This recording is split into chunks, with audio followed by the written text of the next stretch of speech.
இந்தியாவில் எப்போ தான் இந்த மாதிரியான பொருள்லாம் கண்டுபிடிக்க போகிறாங்கன்னு தெரியல. இங்கே வந்து பாருங்கள், ஒரு சில்வர் பாத்திரத்தில் 2 பக்கம் ஹோல் இருக்குது. அதில் தண்ணி ஊற்றி நீங்கள் ஃப்ரிட்ஜில் வச்சுட்டீங்க அப்படின்னா அதை வந்து கூலிங்கான பொருளாக பாத்திரமாக பயன்படுத்திக்கலாம். அதே நீங்கள் சுடு தண்ணி ஊற்றி வச்சிங்க அப்படின்னா நம்ம ஏதாவது ஃபுட்டு அதில் போட்டு வச்சோம் அப்படின்னா அது வந்து சூடாகவே இருக்குங்க. உண்மையாக செம்மையாக இருக்குங்க.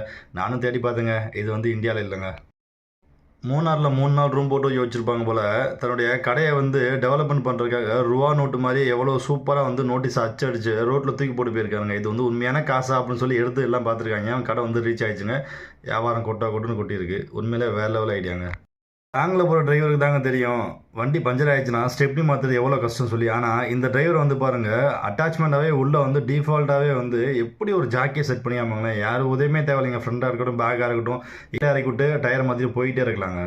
இது என்னடா தண்ணி லாரி, மண் லாரி, பெட்ரோல் லாரின்னு சொல்லி ஏகப்பட்டது பார்த்தாச்சுங்க. இங்கே வந்து பாருங்கள், பொக்கே லாரிங்க. ஒரு லாரி நிரம்புற அளவுக்கு இவ்வளோ பெரிய பொக்கே செஞ்சு யார் கொடுக்க போகிறான்? ஒருவேளை உலகரைக்கு கொடுக்க போகிறானோ தெரிலங்க. ஆனால் அவனுடைய கிரியேட்டிவிட்டி வந்து உண்மையிலே வேறு லெவலில் இருக்குங்க. நீங்கள் வந்து வெளியே பப்ளிக் இருக்கக்கூடிய ஹோட்டலாக இருக்கட்டும், எந்த ஒரு பிளேஸுக்கு போனாலுமே ஓரளவுக்கு சேஃபாகவே இருங்க. தெரிஞ்ச இடத்துல மட்டும் நீங்கள் போங்க, அதான் உங்களுக்கு நல்லது. இங்கே வந்து பாருங்கள், எந்த இடத்துல ரெஸ்ட் ரூமில் அவங்க வந்து கேமரா வச்சுருக்காங்க பாருங்களேன். ஸோ வந்து பெண்களே கொஞ்சம் பார்த்து சூதானமாக இருந்துங்க, அதான் உங்களுக்கு நல்லது. கரெக்டாக சொல்லுங்கள், இந்த பில்டிங் சுற்றுதா இல்லை அதில் இருக்கிற மக்கள் வந்து அதை சுற்றி இறங்குறாங்களா அப்படிங்கிறத வந்து கரெக்டாக சொல்லுங்கள் பார்ப்போம். பாருங்க, வீடை கட்டி முடிச்சுட்டு அந்த சுற்றியில் இருக்குது பார்த்தீங்களா, அதை திருப்பி வச்சுட்டு அடிக்கிறாருங்க. ஒரு செங்கல் மட்டும் தனியாக போதுங்க.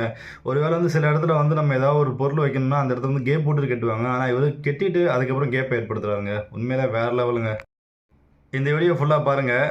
புரிஞ்சவங்க ஃபோனை திருப்பாமல் கமெண்ட் பண்ணுங்கள். புரியாதவங்க ஃபோனை திருப்பிட்டு கமெண்ட் பண்ணுங்கள். சரியா?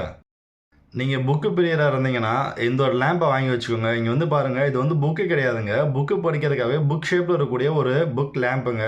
உண்மையிலே வேறு லெவலில் இருக்குங்க.